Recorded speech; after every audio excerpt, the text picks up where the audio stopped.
Hello, good evening, baby Elias. It's time once again for baby Elias's nighttime stories, or afternoon if he's taking a nap.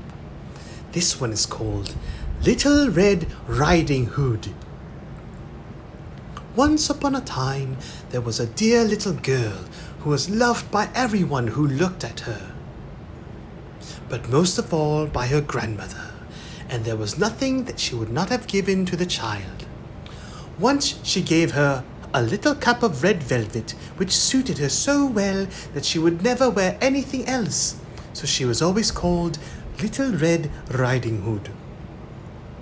One day her mother said to her, "Come, Little Red Riding Hood, here is a piece of cake and a whole bottle of wine. Take them to your grandmother. She is ill and weak, and they will do her good.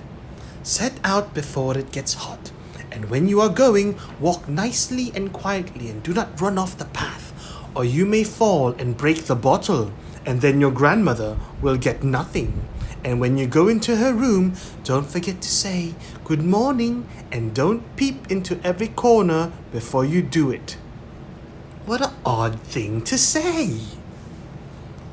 "I will take great care," said Little Red Riding Hood to her mother, and gave her hand on it. The grandmother lived out in the wood, half a league from the village, and just as Little Red Riding Hood entered the wood, a wolf met her. Little Red Riding Hood did not know what a wicked creature he was, and was not at all afraid of him. "Good day, Little Red Riding Hood," he said. "Thank you kindly, wolf." "Whither away so early, Little Red Riding Hood?" "To my grandmother's." "What have you got in your apron?" "Cake and wine. Yesterday was baking day, so poor sick grandmother is to have something good to make her stronger." "Where does your grandmother live, Little Red Riding Hood?" "A good quarter of a league farther on in the wood. Her house stands under the 3 large oak trees. The nut trees are just below. You surely must know it," replied Little Red Riding Hood. The wolf thought to himself, "What a tender young creature! What a nice plump mouthful! She will be better to eat than the old woman. I must act craftily so as to catch both."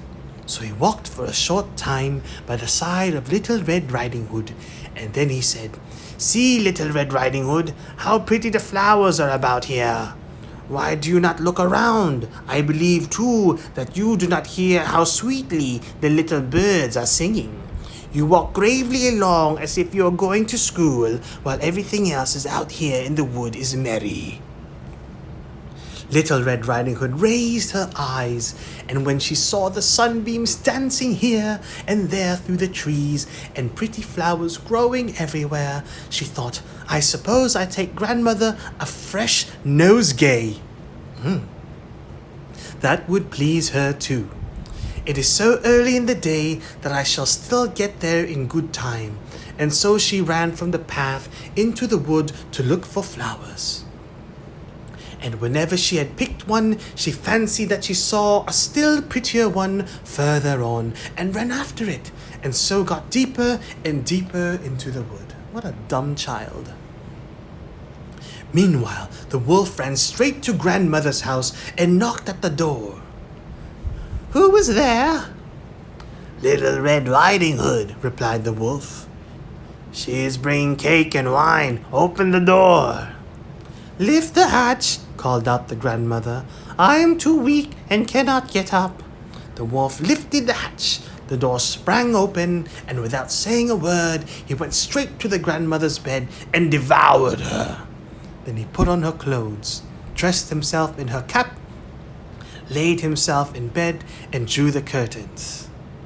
Little Red Riding Hood, however, had been running about picking flowers, and when she had gathered so many that she could carry no more, she remembered her grandmother, and set out on the way to her.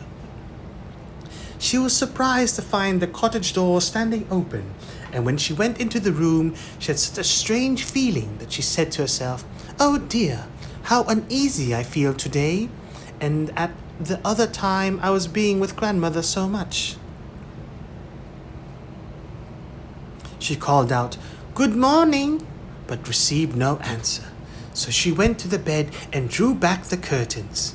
There lay her grandmother, with her cap pulled far over her face and looking very strange. "Oh, grandmother," she said, "what big ears you have." "The better to hear you with, my child," was the reply. "But grandmother, what big eyes you have," she said. "The better to see you with, my dear." "But grandmother, what large hands you have." "The better to hug you with." "Oh, but grandmother, what a terrible big mouth you have." "The better to eat you with." And scarcely had the wolf said this, then with one bound he was out of bed and swallowed up Little Red Riding Hood. The end. I'm just kidding, baby Elias.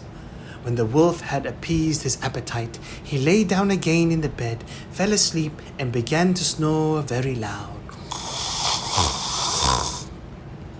The huntsman was just passing by the house and thought to himself, "How the old woman is snoring. I must just see if she wants anything." So he went into the room, and when he came to the bed, he saw that the wolf was lying in it. "Do I find you here, you old sinner?" he said. "I have long sought you." Then, just as he was going to fire at him, it occurred to him that the wolf might have devoured the grandmother, and that she might still be saved, so he did not fire, but took a pair of scissors and began to cut open the stomach of the sleeping wolf. God damn! That's fucked up, man. And when he had made 2 snips, he saw the Little Red Riding Hood shining. And then he made 2 more snips. Then he made 2 snips more, and the little girl sprang out crying, "Ah, how frightened I've been! How dark it was inside the wolf!" And after that, the aged grandmother came out alive so, but scarcely able to breathe. Little Red Riding Hood, however, quickly fetched great stones with which they filled the wolf's belly, and when he awoke, he wanted to run away, but the stones were so heavy that he collapsed at once and fell dead. Then all 3 were delighted. The huntsman drew off the wolf's skin and went home with it. The grandmother ate the cake and drank the wine which Little Red Riding Hood had brought, and revived. But Little Red Riding Hood thought to herself, "As long as I live, I will never by myself leave the path to run into the wood when my mother has forbidden me to do so." It is also related that once, when Little Red Riding Hood was again taking cakes to old grandmother, another wolf spoke to her and tried to entice her from the path.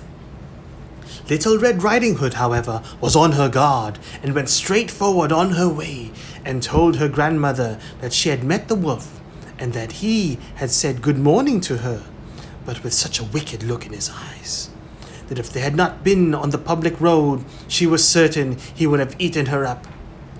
"Well," said the grandmother, "we will shut the door that he may not come in." Soon afterwards the wolf knocked and cried, "Open the door, grandmother. I am Little Red Riding Hood. I am bringing you some cakes." But they did not speak or open the door. So the grey beard stole twice or thrice round the house, and at last jumped on the roof, intending to wait until Little Red Riding Hood went home in the evening. This is like an extended version, of Little Red Riding Hood, baby Elias. You're lucky to get this version. They waited for Little Red Riding Hood to go home in the evening, and then to steal her, and to steal after her and devour her in the darkness. But the grandmother saw what was in his thoughts. In front of the house was a great stone trough. So she said to the child, "Take the pail, Little Red Riding Hood. I made some sausages yesterday, so carry the water in which I boiled them to the trough. Trough? Trough? Trough. Trough?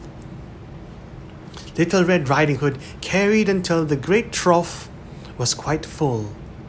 Then the smell of the sausages reached the wolf, and he sniffed and peeped down, and at last stretched out his neck so far that he could no longer keep his footing, and began to slip and slip down from the roof straight into the great trough, and was drowned. But Little Red Riding Hood went joyously home, and no one ever did anything to harm her again. The end. I hope you enjoyed that little story, baby Elias. And remember, when Mama and Papa tell you to do something or go somewhere, don't stray from the path. And don't give in to temptation like Pia did. She didn't give in to temptation when I texted her and tried to flirt with her. She stayed on the path that her father laid for her. The end. Good night.